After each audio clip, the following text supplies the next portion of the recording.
One. And boom, we are live. Angus, mate, welcome back to the channel. You want to give everyone an update on who you are, last time we chatted, and where you've come from, I guess.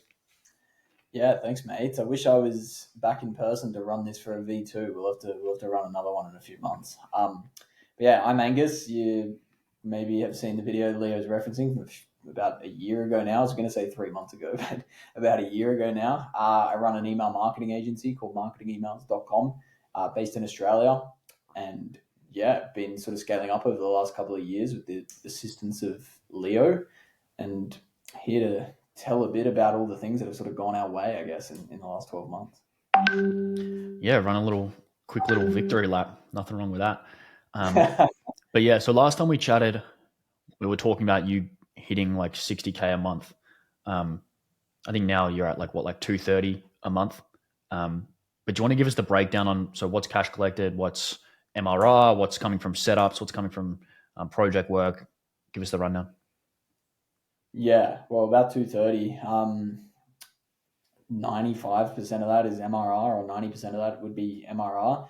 At one point, I think when we last spoke and I'd sort of, we'd hit 60K a month, a big part of it was setups, like one-time projects was actually popping for us at the time. Since then, they've not slowed down in volume, but they've definitely slowed down in like relative percentage. They probably only make up like maybe 10 to 20% of our business in a good month, 20%.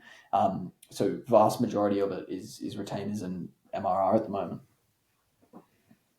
Beauty. So that's a good amount of growth. What's that, like 100 or 170K MRR added in the last 12 months? Yeah, probably. Maybe call it 160 if you want to be conservative. But yeah, like a ballpark around that. I don't remember what the exact breakdown was back then, but I'm pretty sure it was like 50-50 between flows and retainer work. So yeah, probably about that. Yeah, it's not too bad. And what do you think have been the main levers? Like, obviously, that's pretty decent growth that not a lot of people are able to achieve. So, do you want to give us a breakdown? Like, obviously, you run a funnel that's pretty typical for what we do, where like you have organic, you have lead magnets, you have ads. Um, but what's kind of the breakdown of how it works, how you're acquiring clients? I mean, I mean, if you want to talk in terms of like raw, pure technical acquisition, like where the people are coming from, like ads is everything. Like the pretty much every deal I have, even the ones that you don't think come from ads, like at some point they touch ads. Like, I mean, since we set up Hyros about maybe 8 months ago now, I think that was, I've really had like a clear breakdown of that. But vast majority, almost like 90% of clients come from ads to some degree. It's kind of been, the business model has sort of like shifted in a sense. Not the business model, I guess, but the way that I've thought about the business has shifted a lot. Like it's pretty much just a game now of like how efficient can I get the ads funnel, and it's almost like running a funnel for anything. It's like when I was probably first starting marketing agency, I thought like, having a really dialed ads funnel and knowing all your numbers was reserved for things like e-com, or selling like a physical product where you needed to know like your cost of goods sold, your margins, and all of that. And marketing agency was sort of like, client fall from the sky, and maybe if you're lucky, you get some book calls like with all your efforts. But I think now it's big time like understanding everything about my ads funnel, like all the metrics down the funnel, from cost per clicks, cost per book calls, conversion on the landing page, show up rates, close rates. Like pretty much everything is tracked and measured, and the whole thing is just like a big game of winning that funnel. yeah, that makes sense. I think it's like one of the big revelations in business when you realize that it's not just like waiting for a rainy day to get clients, or it's not like just posting some organic and then just thinking that it's going to attract qualified leads. Or obviously there's a lot of merit to doing things like outbound, and content's great too, but I think the big value add of paid is that you do get that reliability, and you do get that ability to just say, all right, I'm going to pay this for a call. I know I'm going to pay this for my cost to acquire a customer.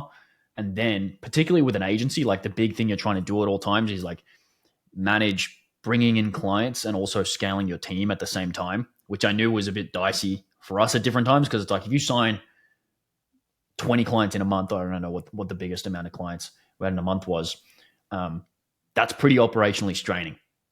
So do you want to talk to that a little bit about trying to scale, but also like you need the hiring to come at the same rate or as close to as you can? Man, I think if someone watching this has the answer, like hit my line because it'd be good to hear another insight. But nah, it's like it's something that we've solved well for, like all jokes aside. But it's just difficult. Is like the real answer to that. I think like a really good sort of mindset that you drove into me like while scaling ads was like, well, a you don't want to lose momentum on ads. Like you don't really have time when you're scaling fast to be like, oh, this is really nice. I'm so busy. You know what I'm going to do is like turn off my ads and like let my operations settle in. It's like that's just dumb. Like you got to take advantage of the luxury of like having really good ads funnels and having the foot on the gas to an extent. So a you don't want to lose momentum. So b it's kind of like you just need to work it out. So I mean, we've almost thought of like recruiting as a funnel in itself now. You know, like I've really found with recruiting and finding good talent to I guess service and join the team became just like ads. It was just like the more effort you put in, the more reps you did, the more higher, like the more better prospects you were going to attract. So there was that. But I don't know. Someone I think you said this at some point as well, and some other quite successful business guy said to me like the whole game of business is always just biting off more than you can chew and like working it out. So I think while it's a little woo woo, like just working it out was like really important, but also just treating it all as like just do more reps and it will be good. Yeah, it's like it's going to be painful no matter what. You may as well be painful while growing rather than being Well, it's a painful while not privilege. growing. It's like having good ads is a privilege. Like I found myself a lot like complaining when ops was shit, and it's just like you can't. Like you've really got to take advantage of the good ads and be grateful that like obviously being good at ads was a massive skill set thing. Like I said, like it was upskilling in the ads department, bringing in people like you, learning all my numbers and gamifying it to like improving the funnel. But having good ads is also like not something you like everyone dreams of having good ads. So once you have good ads, it's not like, oh, okay, well now's the time to stop them so I can fix my ops. It's like no, you just got to do it all. Yeah, that makes sense. And what do you think the biggest thing that you did for your ad funnel was? Like, obviously, there's times when um, your ads will slow down and they'll kind of be a little bit, you might have a month where it's like the CAC just goes up and you kind of maybe the leads aren't as qualified one month. So, what do you think the biggest levers that you've been able to pull on have been at different times? There's definitely a few things. I mean, mainly it's like test relentlessly until you win, and then don't if it's not broken, don't fix it sort of mindset. So it's like obviously you want to keep testing relentlessly, but that's what we did. And then when we found a winner, a lot of it was just optimizing slowly. Like I know like a mindset that sort of broke me a lot in the past or caused me to maybe not grow as fast as we should have at times was trying to come up with different ways to reinvent the wheel. It was like if you had a slightly slower month, I was going to go reinvent the ads funnel or come up with a brand new shiny script or go, film something ridiculous or do whatever you can to try win back the ads. And you almost start freaking out and inventing new fucking funnels and stuff where it's like, the best things that always broke us out was like, okay, well, what's won in the past? How can we just improve it? How can we just iterate it? How can we change up a hook? How can we give it just a slightly fresh look? And it was consistently like testing to find what works. And at times that did change. But once you had what works, just like continually iterating it and making it better. I think that's the probably been the main thing. But I think the other thing is also zooming out. Like you're going to have shit months on ads, but that's like the reality of it. Like sales cycles are long in some industries, and that's why you do have your things like content to back it up. So also not being like dissuaded by a few lulls in the funnel or gaps in performance because like shit happens at the end of the day. Like it's not a magic bullet. Like you're gonna need to like ride the storm a little bit.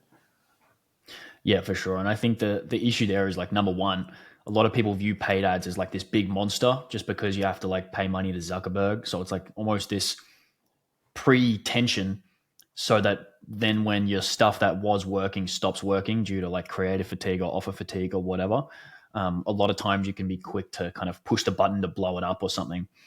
When in reality, you probably just need to let it play out and maybe test some more ads or something. Like a lot of times there's a very simple action to take that is going to be able to change the type of leads that you're getting through the funnel. It's going to be able to make a pretty dramatic impact on your cost per result. Yeah, Um, But I'd be curious there as well. Like, yeah, with your lead quality, I know a lot of people are curious often, like, is my audience on Meta? Or like, is my, can I get really big clients from Meta? But I know you've closed some decent deals. So can you speak to that a bit? Like, what sort of deals were you able to generate via paid? Man, all sorts. Like I think generally speaking, if you want to have like the top level conversation about lead quality, it's like it's just shit because it's a numbers game. Like no matter what, like 90% of the leads are going to be shit, but it's the 10% and like knowing how to capitalize on them, which is game changing. Like you kind of got to blur out the noise. Like yeah, we get so many leads come through who are completely unqualified, but in the same token, like I've closed a couple 9-figure brands now from direct call funnels. I've closed multiple 8-figure brands. Like this time last year, I would have been like freaking out about signing like an 8-figure brand, maybe even like a brand doing 2 million. And now it's like getting 8-figure brands is like on the regular, but you don't get 8 or 9-figure brands coming through the funnel without also getting like a swarm of shit. So I think like it's been really important to refine our messaging though. Like I think as much as I say like it's a numbers game, like if your messaging and stuff is really bad, like well, you're going to be playing a really bad numbers game. But really refining the messaging and the quality of our funnels too. Like for example, one massive change we made was we had a lead magnet which was ripping, which was free email design templates, and this is like some source if anyone's watching this, but um, some free email design templates, and it banged. Like the lead cost was the lowest you'll ever see. And a lot of people like copied me for that and still are copying me. So if they're listening to this, is some free advice. But it attracted like a lot of really bad low quality leads because it was like the type of person who's invested in a funnel like that or attracted to a funnel like that was, they probably weren't that great leads. They go worried about design and creative. Like you get all sorts of Mm. just like freelancers and shit download that. The minute we changed our lead magnets and our messaging to attract people who had problems like spending too much money on their software bills, it was like, well, straight away, you have a much higher quality of person downloading that because it's someone who's battling that problem. So Mm. refining the messages in messaging is 100% important too. I agree, and it's also the idea behind the lead magnet as well. Like when I look at lead magnets, I know a lot of people they might have watched our content or whoever, and they look at the strategy and then maybe they try it, and then they don't get results. Mainly 9 times out of 10, bad lead magnet idea, just like the templates were. There's no tracking to actually see what types of leads are coming in or what the actual ROAS is. And then also just having something attract unqualified leads or not work straight away and then just kind of putting in the towel and just saying like, it doesn't work. Lead magnets don't work. When in reality, I know because I can see the data in your ad account and when we're clicking around and seeing who's coming from where and all this stuff, um, it's like, oh, 800 of these leads didn't convert to anything. They converted to $0 in revenue, from all these ads, from all these lead magnets, from, all this section over here. And then it's like these two ads right here just converted this household name brand and this household name brand and like 80K in additional revenue. So it's like if you're not doing that and you're not getting that visibility, it's going to be a lot harder for you to compete. And you're going to basically be left, like you said, Yeah. copying someone else whose funnel is maybe not even working. Yeah, I mean, I think one thing that works really well in our favor too is we baked a lot of the leverage into our business model and our numbers. So it was like I could afford to have a pretty shit month in terms of conversion and still be profitable on the ads funnel. It's like, a really bad month would be signing one brand from ads. It would be like diabolical. But even without LTV, it's like that's still profitable. And it's like so you kind of buy yourself time with your leverage. So I think finding an edge with your advertising, like if you're just scraping by in a good month and like you're only really, LTV is only just covering CAC at like a 3 to 1 or something, and that's like a really great month.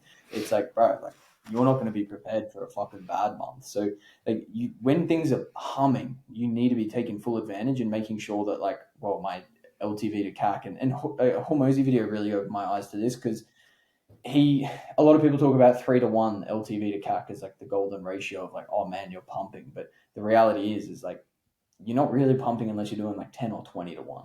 So it really like realigned my mindset where it's like, well, if in a good month I can't get 10 to 1, like I need to fix something dramatically inside my ads funnel.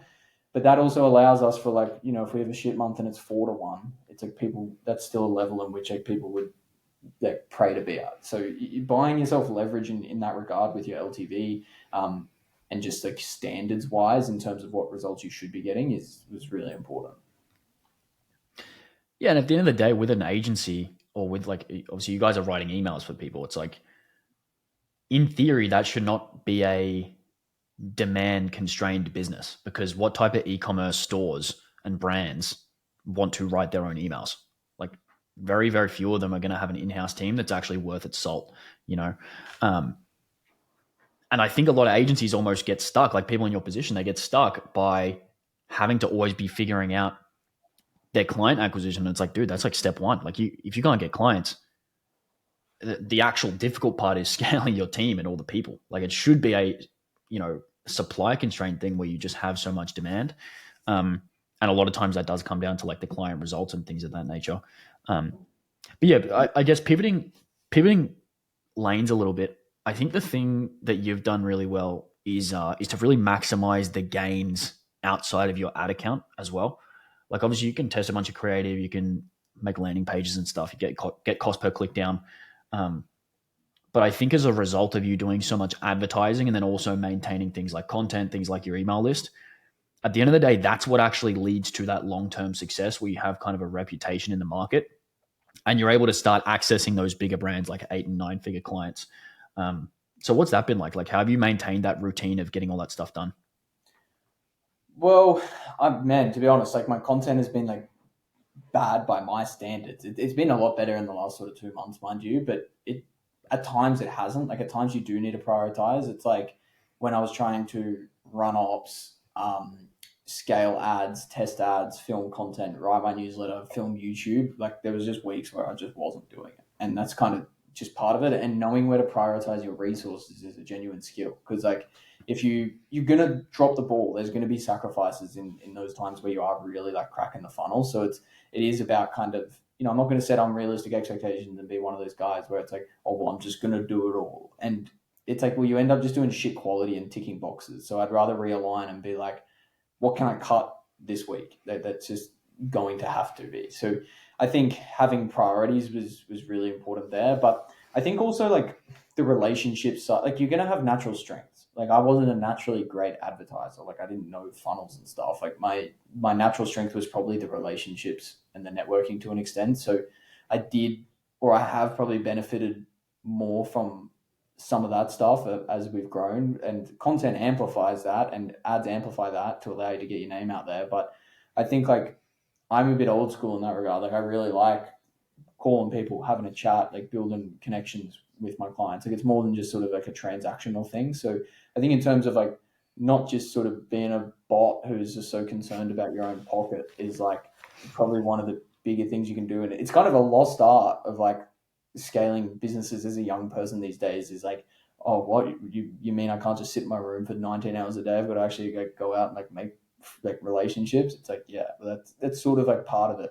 And it was something I lost my way with for a little bit there in the midst of it all. But doing that sort of stuff is like, I don't know. You kind of think of it as like, if my ads turned off today, would I still have a business?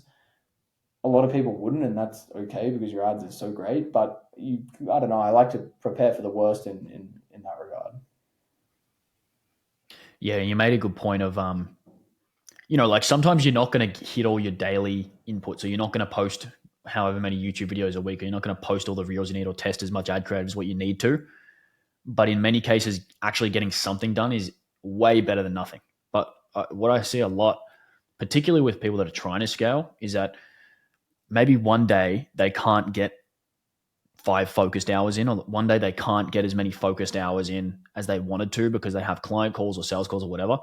And then instead of doing 1 or 2 or 3 focused hours, or instead of just getting a couple of reels done, or instead of getting your YouTube script done and maybe not recording it the same day, it's just like, all right, this is not going to happen. I'm getting zero, you know. But in reality, the difference between zero and posting like, I don't know, maybe you post 15, 20 reels a month instead of like daily, instead of doing 30. That's a pretty it's a pretty big difference over a year. Because even me, like I thought you were pretty consistent.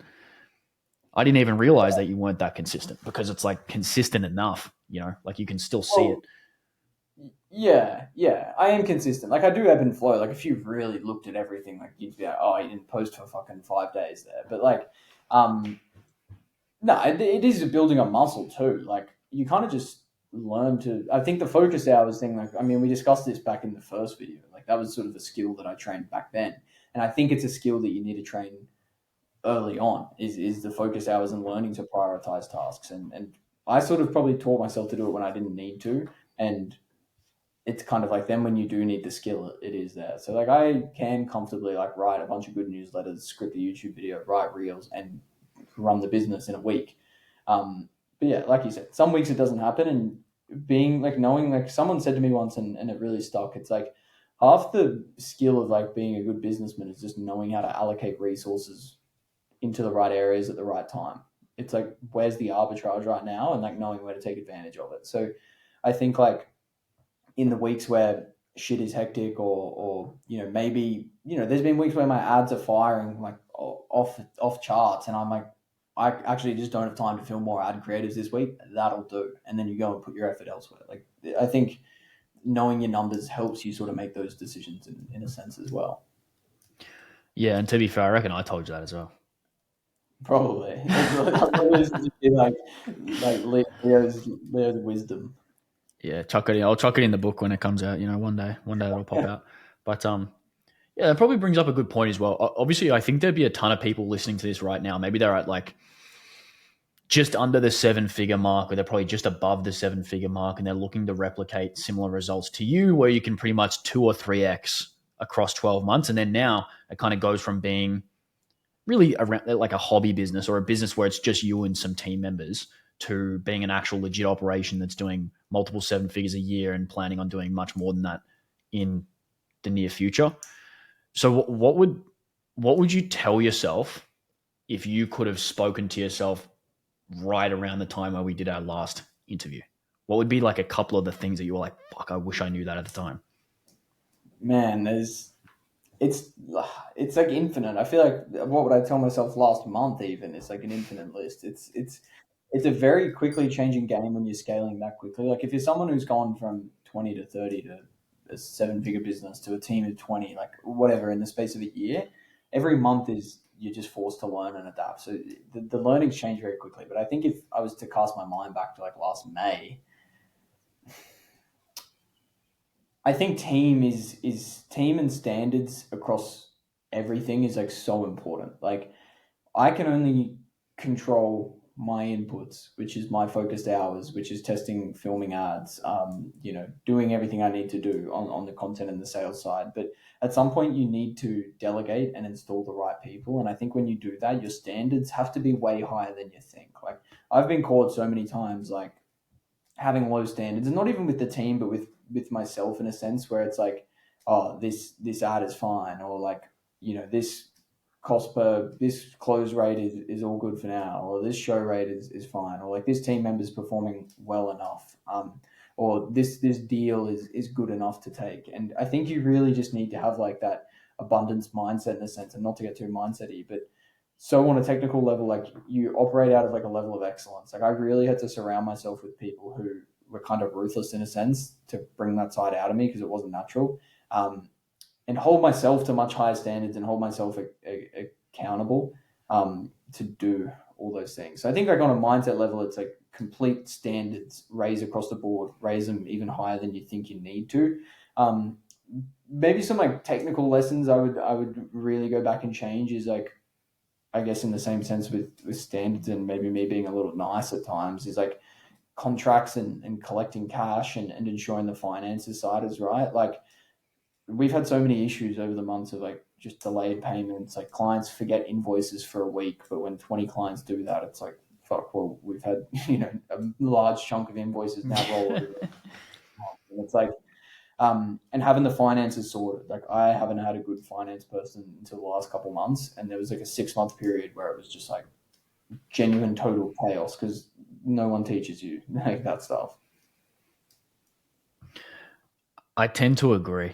I think it's a really slippery thing, particularly when you're more of like a, it's not really sales, but you're more of like a networky, sales friendly founder. And a lot of times, like you do have instances where you not only will have a client that's late on a payment, but you have a client that maybe they need to just get told, like, hey, this is not working. Like, you need to fix this, or you are currently causing problems. Or even in the sales process, when you see those red flag clients and you have to be like, hey, we're not going to sign you because I don't want to sign you because I know that you're not going to be profitable. Like, you are not going to be a profitable deal for us because I know how much extra time our team is going to have to take working with you versus working with, Tom down the street who's not a pain in the ass. Um, so how'd you Yeah. learn that? I know a lot of people struggle with that.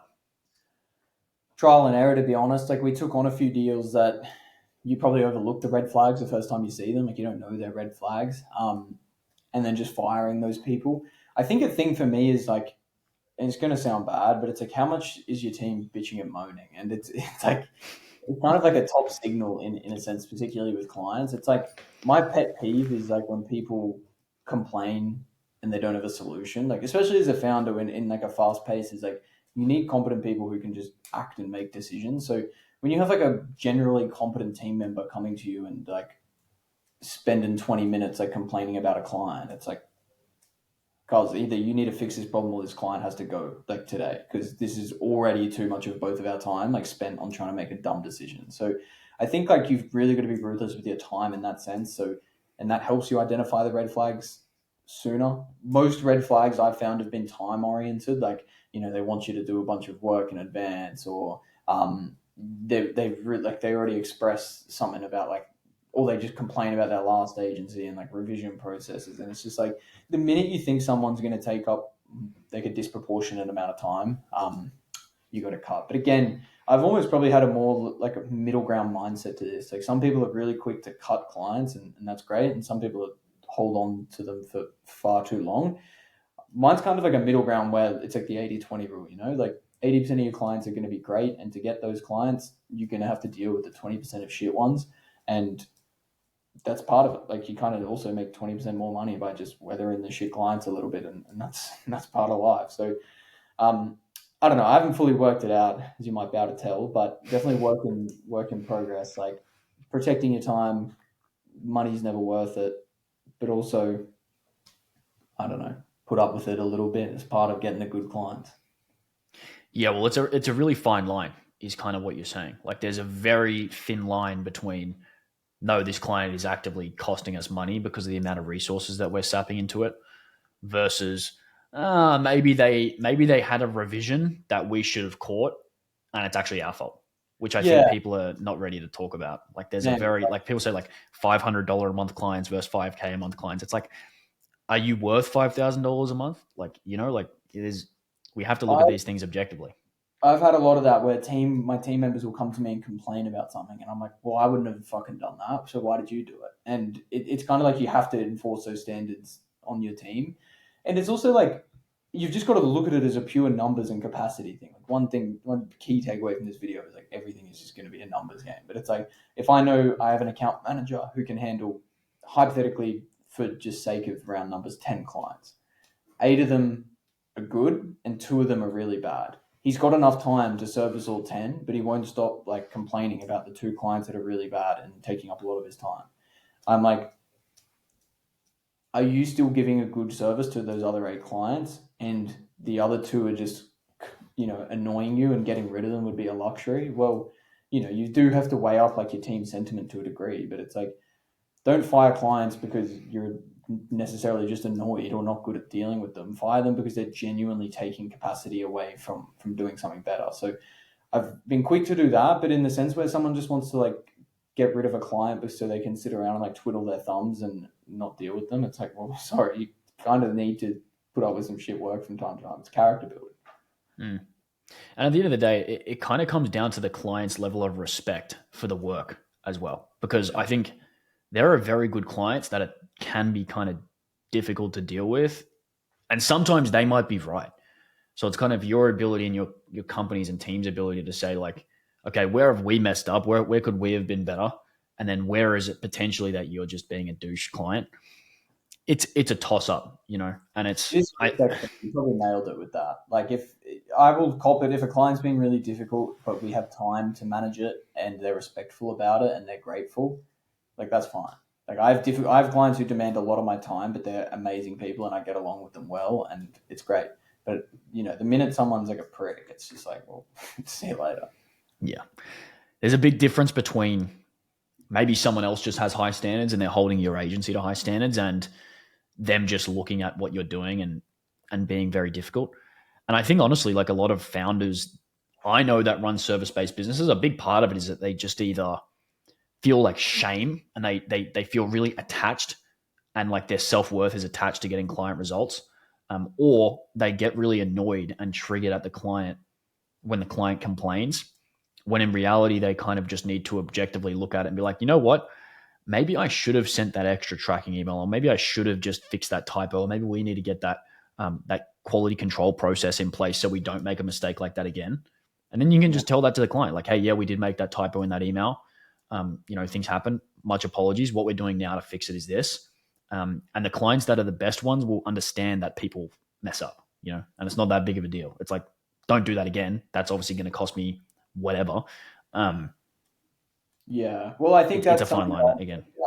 Yeah, it's something I worked out the hard way. Like I was definitely a massive like coward back in the day, and like well tied to the client results, which some good stories about. But like, um, there there was like it's just on the relationship thing. Like I think when you start to understand that like in anything sales, marketing, client relationships, that like it is a relationship and it is a human on the other side of like your little Slack messages. It's like you kind of come at it from a different perspective. But clients also need to respect that. Like if your team makes a mistake and a client full spits the dummy at them, it's like, bro, like would you speak to me like that over the phone? Like probably not. So like, don't be like that in Slack, like you little keyboard warrior. So I think there's like a element. It's just a respect thing at the end of the day. But yeah, the standards is very true. There's been plenty of instances where we've stuffed up and the team's gone like, oh, this client's been difficult, and I'm like, no, bro, like you are not good enough.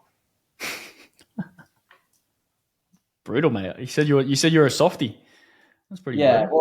well, I've been on this arc in the last month where it's just like I really need to. I mean, you got to raise your standard. I think I like to think when I'm very respectful with my team and we get along very well. But I think part of like being a good leader, I guess, in that sense, is like you've got to give people the honest advice, otherwise they'll never get better. Winter arc, mate. Don't mess with Angus in winter. It's Yeah, bad times in Brisbane. yeah, legit. It's dark here, mate. You can see. Yeah, no, 100%. That makes sense. And I think that's really valuable for anyone who runs a service based business, is just kind of acknowledging that the line is very fine and then assessing a situation for how closely it treads that line, and also kind of what the best way to react is, while also taking responsibility um, for whatever's gone wrong. But yeah, one other thing I think I've noticed with you as well is kind of just a willingness to attack paid ads pretty hard. And I know you had experience back in the day, like working at a lead gen company or something. But what would you say to the people that are kind of uncomfortable about ads? Because the way I look at it is there's some people that are kind of afraid to like click the launch button on a campaign, or they're afraid to raise the budget really hard. And then there are some people that are just kind of inherently understand it. They're like, yes, this makes sense to me. Go. I'm doing a budget. We're running 30K a month. Let's do it. So what would you say to kind of the people that are on the more scared side?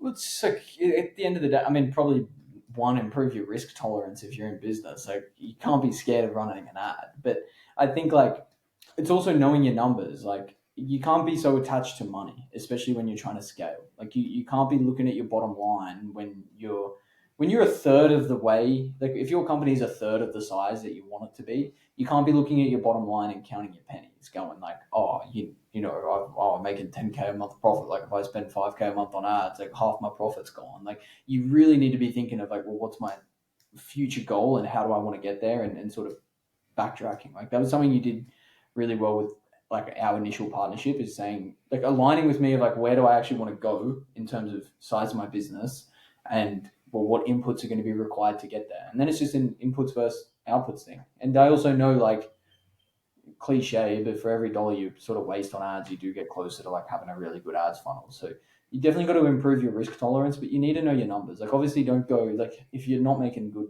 like if you don't have a healthy net profit, don't go and blast 30K on ads. Like that's an objectively bad decision. But don't count. Like, don't be a little penny pincher on your P&L. Like when your business is like a quarter of the size you want it to be. It brings up a really important point as well. Like I talk to just tons of businesses, and I was talking to a couple of guys that they were about 2 or 3 mil a year in run rate, and I was like, "Do you know what you want to hit in terms of growth?" They're like, "Nah, don't really know." I'm like, "How do you even make decisions about what you're going to focus on then?" They just have it's just so like in every different direction. So it's a good action point for anyone listening. If you don't know exactly the revenue goal that you want to hit and exactly how many clients that's going to take or customers that's going to take for you to hit it, um, you're kind of just kidding yourself, really, because you need that focus, particularly when you're so busy. You've got so much stuff to deal with. You've got your to-do list that you've got to tick off, and all your content and all your ads to record or whatever. If you can't immediately look at like a list of things that are directly tied to you reaching your overall goals, it just makes your life, I don't know, what would you say, like 5 to 10 times harder? Yeah, I mean, to be honest, I had a bit of a unique approach to it. Like, I wouldn't have really known how big, and sometimes I still don't like know how big I want to get my agency to, because there's sort of pros and cons every step of the way. And but I think one of the mistakes you make is stalling yourself because you're scared. Like you might not necessarily know the number in your head of like, well, this is where I want to get to, but you can't just like DQ yourself from growth because you don't necessarily know. Like to say a year ago, if you'd asked me like where I wanted to be in a year, it probably would have been half of where I am now. But all I knew was I want to grow my company. I'm going to do everything possible to do it and sort of work it out on the way. Like you're never going to grow your business like to too big and regret it. Like worst case scenario is like you get it too big and you go, oh, this isn't for me. I prefer to run a smaller operation and you wind down. Like you would much prefer to do that than just never grow because you're scared of growth and never actually know what it's like to have a bigger business. So I think knowing the number is important, and lately that's given me a lot of clarity. Like this year particularly, like having like a quantifiable goal has been huge for like pushing. But sometimes not knowing and just sending it is like just as important. Yeah, and it doesn't even have to necessarily be a financial either. Like I know a lot of people struggle with the quality of clients they have. Like maybe you have a client base of like 15 to 20 deals that you run, but you hate like 80% of the clients. So a big focus you have is not only being able to get a lead gen funnel that's going to give you that abundance to be able to say no to people, but also just replacing the current roster with deals you actually want to work on. So even if you're like, oh, okay, well, I only want to work with these types of deals, that means you're going to have to generate this many of the better clients to replace your current income. And then you can tell the headaches to go away if you so choose to do so. Um, but yeah, I do tend to agree that, I mean, if you don't have a goal, it's like make one up, get one, or just pretend like you had a goal. Make you one know? up is good. But that I don't know. I think like there is a merit. Like you and I discussed this probably 4 months ago. Is like building the war chest a bit. I think when you're starting out, there is merit to like there is again a fine line between banking.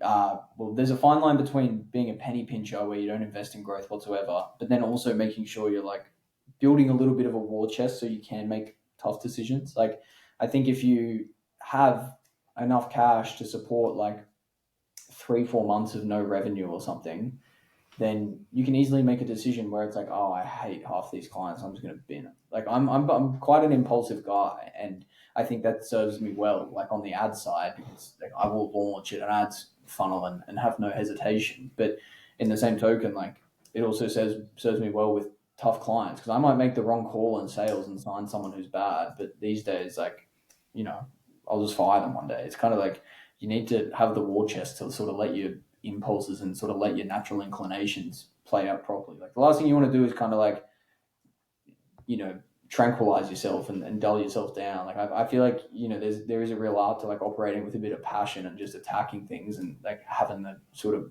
I guess, cash there to let you do so. For sure. And people don't realize the behind the scenes and how dicey it can get when you're going quickly. Like particularly with service based, again, when you try to balance this, like, oh well, my ad funnel signing 15 clients a month. And then it's like, all right, well, if I'm signing 15 clients a month, that means I need to onboard like 1.5 account managers per month and then all these other people as well every month per month without fail and train them within 30 days and be ahead of schedule so I don't blow it up. So it's like you're kind of, it's Bro, like like playing Operation. You know that game Operation where you have to like get um the what's it yeah, called out of the thing. You know what I'm talking about. Um, yeah, it's bro. very it's fragile. It takes finesse and sometimes it gets dicey. I Yeah, I mean, I still sometimes get in that mindset, but it's like you've got to give respect to the fragility as well, as because that makes you work hard. Like I, it's good. It sounds cliche, but bro, there's so many like weeks where I was just freaked out of my mind, or like nights where you lie awake, like thinking like, oh, if these four clients churn, like we're gonna be in the bin, and it's like you just lie awake thinking of every single worst case scenario, and that's sometimes just life. So there is like I don't know. There is an art to respecting the fragility in a sense and like playing out those bad scenarios in your head because it definitely makes you like push harder to be better. But at the end of the day, like it's all just a game. Like it sounds dumb, but it is all just a numbers game of like dollars in, dollars out, how to get clients like at this level of predictability, and then make sure I have like X percentage of capacity to ensure that happens. And once you can sort of like crack that game or get better at it, like it is all just one big moving part and production line, like at each step of the funnel, all the way from running an ad to servicing a good client and getting a video testimonial. Like it's all just a numbers game across the board. Well, that's also why you want a war chest as well, is because if Yeah, you want to view it like a game, you can't be, life or death over this one deal, or you can't be life or death over like, holy shit, if we don't get these two clients, if we don't close these, next three deals from ads or whatever, then we're screwed. You yeah. definitely do have to respect the fragility. One thing though, I think if you're someone who's older who's watching this, like you've got to be a bit more like conservative with your decisions. You might have family, whatever. But if you're someone who's in a position like me and you're young, it's like sure the worst case scenario is like you blow up a good business, but it's like well you will rebuild. Like I don't know. You got to respect the fragility, but not also operate out of like a scared place because like bro, how many people fail businesses? Like I almost go into every day thinking like, oh well, this could fail, and it's like you've got to kind of attack it with the level of confidence that shit can happen, and you've just got to be ready for it. Well, it's treading the line. It's treading the line, similar to the thing with the clients. It's like you want to operate on the edge of, puckering your butt and just saying like, oh, this is a bit dicey, and it's like, oh, I'm going to do it anyway. But you want to play the game within the bounds of a level of safety though as well. Like again, you don't want to be going bankrupt, but you also don't want to be hoarding No, or anything like that. I think if you can strike that balance, then that's typically where I see people do the best. Because again, the downsides of scarcity are such tremendous downsides, like having to take on bad clients, and then your team hates you, and then your team leaves, and the clients leave, and then that's when you actually do go into the death spiral. Um, so yeah, it's just being careful about all that stuff. But yeah, all good points. I think you've kind of spoken to it a bit, but what do you think has been the main kind of lesson or like takeaway from this growth? Obviously, there's so much stuff, but like if you could pinpoint it to one. main takeaway is just everything can be solved. It's like there's no problem that hasn't or can't be solved, and at different stages it won't feel like that. Like when your ads aren't working, or when your landing page is converting like shit, or when you haven't closed any of your last five deals, or you can't find a good account manager, or your clients are churning, or like there is a solution for everything. So I think the biggest takeaway is like everything can be solved, and you just need to get good at identifying what needs to be solved. It's genuinely been the biggest thing is like narrowing the focus on what actually needs to be solved at this given time, and then just solving for that. It becomes really simple once you have that like real clear picture in front of you. Like and it's still hard. Like some days I'll wake up and I'll realize I've spent a week just focusing on the wrong thing, but it's if you can really hone in on like, well, okay, what problem needs to be solved, and then just have the confidence to solve it, you will solve it. Like there's, knowledge is like the easiest thing to get these days. So it's just being able to, I guess, pinpoint where the focus should be. Yeah, 1,000%. I think I said it a while ago. It was like the best skill is decision making because sales, copywriting, AI. Like a lot of that stuff can be solved for by hiring someone or getting ChatGPT to tell you how to do it, or learning it on YouTube for 20, not 20 minutes, maybe like 20 hours. Um, the thing that really differentiates people is often decision making. And a lot of times that ties into like having the right data in front of you and stuff. But honestly, from what I'm seeing right now with who I'm talking to, a lot of the time the problem is just not allowing yourself that time to think and not allowing yourself the time to actually look at what's going on and then assess and then make a judgment call, because they don't even know what it is. I think a lot of people might be addicted to cortisol, or they're like addicted to stress, or they'll be on back to back calls all day, and then they'll be so burnt out that they'll watch Instagram reels for like 4 hours before bed, and like their brain is just like they're not managing their own physiology well enough to actually give them the bandwidth required to make those decisions, if you know what I mean. Man, that's me like a lot of the time as well. I feel like you got to give yourself like sometimes life is going to be like that. Like I've been in weeks where I've just looked at my calendar and I'm just gone. It's just going to be a week about surviving, and it's like you got to know when to survive and then when to put the foot down. But like you still got to make time to then sit back and reflect. I think a lot of like nearly every time that I go and I actually spend some time actually talking to another person, or sitting down and thinking, like I have big revelations about big decisions, either decisions that I've been putting off, decisions that need to happen, or I've realized something about my team or my funnel, and it really gives you the clarity. So I think you do need to give yourself time to think. It's kind of like no, it's either like know when you're in a state of just needing to survive and just do everything you can to survive, or know when it's time to put the foot down and like get shit done and like be really proactive. For sure. And I think the lesson in there is, and a lot of the lesson from your journey in general is that, like, no offense, but you can get a lot wrong and still get the big thing right. Like, you can, go to Europe for a month and then come back and, your life's going to go on.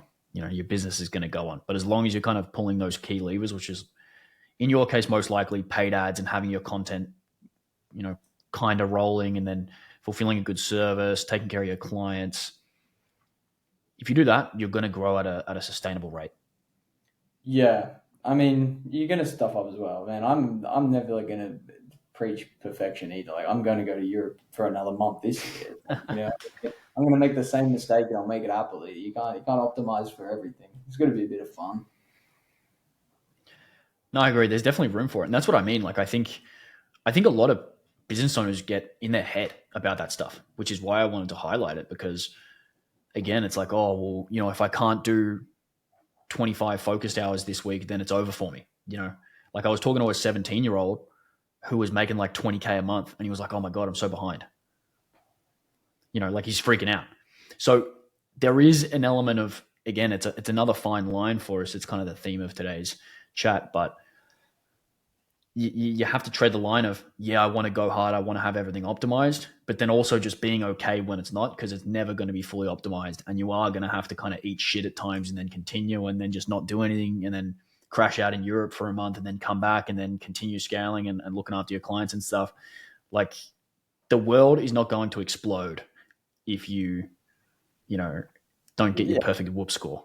it's because you wear you watch fucking three Hormozy reels who tells you like if you didn't work like 148 hours this week, like you're genuinely wasting time. Like if you don't work every public holiday of the year, you've lost like 14 days against your odds.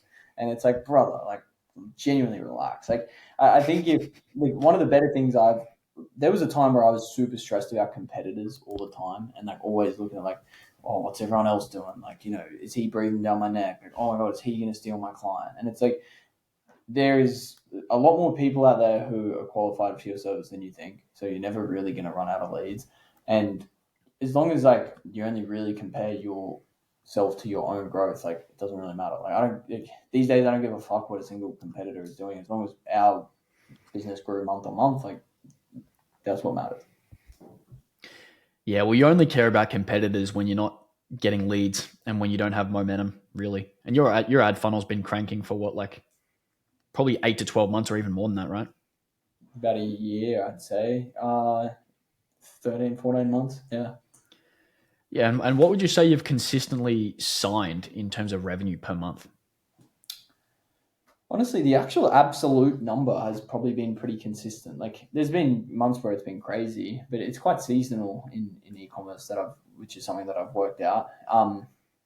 I'd say it's probably just been pretty consistent. Like what you said, we grew like 170 like every over the last 12 months. Well, what's that divide 12? Like it's probably like a good Yeah, accounting for churn though. yeah. That's Yeah, because true. I think when you're bigger, like if you have, I don't know what's your churn, like maybe like 5-10%. If you have like a 10% churn rate and you're making 200K a month, that means you're churning 20K a month. yeah. Nah, I mean we're not that bad. Some people might be, but honestly, most of our churn comes from firing people, like which is a good spot to be in. But yeah, I mean it really depends on the month because of sales cycles. Like there will be months where we will sign like no MRR, and then the next month we'll sign like 50, and it's just like it all comes out in the wash kind of thing. But if we're signing anywhere from sort of like 20 to 30 a month, like pretty pretty good growth that I'm happy with at the moment. Yeah, from what I remember last time I checked, you were kind of in the range of like a good month, you'll probably sign like 50 MRR. And then like a mediocre month will be like 20 to 30, depending on, like you said, the seasons. Like if you're in e-commerce and it's, just after Black Friday, breaking news, you might not sign as many deals because all the brands are on sabbatical because they just made $1 million in a day and they can't be bothered talking to you. But if it's Yeah, like, what's a hot month? Like if you're fresh into January, you know, then you might be getting lucky that month. kind of like this July through to October period is usually the hottest. I think. I mean, this month we've brought in like 17 MRR maybe with like a few deals which should close this week, so it'll be like a average month with a few really good setups. We just signed a fucking multi five figure setup for the first time ever, which I won't disclose, but Boom. juice to tell you about it off call. But then I think last month we did like 30, maybe a month before that was like 30. So it's pretty consistent, I would say. And that might actually be like a constraint that I need to unlock. Like I actually think ours like sales cycle is not firing as well as it could be. So pretty comfortable with the growth and like the level which that brings with the ops. But I don't know. I feel like maybe it's time for me to break shit a little again and get back on the edge of you know breaking the operation. Potentially. But that's the thing as well, is like, obviously we would do a lot of work together and work pretty closely. And it's like, at some point, it doesn't make sense for you to spend so much on your ad funnel, because if you were to bring in like 20, 30, 40, 50 clients a month, you would need to restructure your ops for that. And you can do that, but that's probably going to have to occur at the operational level before you start bringing on 30 clients a month. Because, like, let's say you 5x your ad spend, or not even 5x, like, let's even just say you doubled your ad spend. Your ad funnel can scale. Like, you can spend significantly more on ads. That's again to what I was saying, though. It's demand, it's not demand constrained. Like, you would be able to sign more clients. It's just a matter of actually being able to fulfill those clients and not, you're going to blow Ads your in brains out. Australia. Like I'm running ads in just Australia. Like it's like the smallest fucking econ market in the world. Like I've been pulling, and there's no guarantee you succeed in other countries, but I've got fulfillment which can serve other time zones, and I don't take advantage of it because at this stage I'm actually kind of being a bit of a pussy, and I'm scared about what happens if I turn on ads in another country and start getting because I know our funnel will work, and like I'm confident now in my skill set to like get it cranking with a bit of effort. Um, but it's like I right now like I can't, and I think it's time for me to. I don't know. I've got like two fresh account managers I've just hired. Well, I've gotten better at hiring, so I've actually got like some good capacity to test over the next few months. But yeah, I don't know. You kind of got to, like I said, buy the leverage, buy the confidence to break shit. Max Sturtevant talks about this really well. Him and I catch up like weekly at the moment, and it's like um, having you're just gonna your P and L is kind of gonna go up and down. Like some months when you approach capacity, like that's when your profit and losses is humming, and you think you're so rich. And then the next month you're like, "Fuck it, I'm gonna hire 4 account managers and scale the shit again." And then it's like, "Oh fuck, I've got to actually invest in wages." So it's like riding the wave like that a little bit. But yeah, all well and fun. No, it makes sense. It's another day in the life. Is it time to, venture to greener pastures, or is it time to, raise the grounds we live on? It's Yeah, always a it's always a judgment call. Depends what you want at the end of the day. But I'm conscious of time because I do have to jet. Before we go, is there anything you want to tell the audience about the experience working directly with me for a, it's been a long time now. We've had a good knock, mate. Mate, I mean, you know, I'll always speak very highly of our experience working together. If you need anything ads, Leo is your guy, or even just, I don't know, anything ads, funnels, anything. Like Leo, I don't even know what your main offer is right now, but for context, I've leaned on Leo for like pretty much every problem that I've had in the last year, whether it was ops questions, ads questions, Leo running my ads himself. Yeah, I mean, the ultimate professional. I wouldn't go that far. I would. I feel like it's a good summary. For yeah, maybe not as professional, you know. But yeah, no, I appreciate it, man. It's been a pleasure, and I'm excited to see what you do, whether that's scaling into the US or focusing on Australia. Um, I think both are pretty good options, and I think the only problem you'll have is if you burn out. Someone actually told me this. It was a very wise man once told me in business, as long as you keep going and you don't burn out really badly and you don't get into drugs, you'll be fine. You know, Yeah, I I think feel that's like true for you as well. yeah, no, I feel like I nearly almost burn out, and then you have like this crazy revelation, and you just fucking get humming. Need more of them. Yep. Well, mate, looking forward to seeing what you can get done, and we'll stay in touch, obviously, through all of our different mechanisms, and we'll get We'll you chat scaling up. next year, mate. Yeah, 100%. Let's get you to what's the next goal? What's the plan? What's on the horizon? Double again.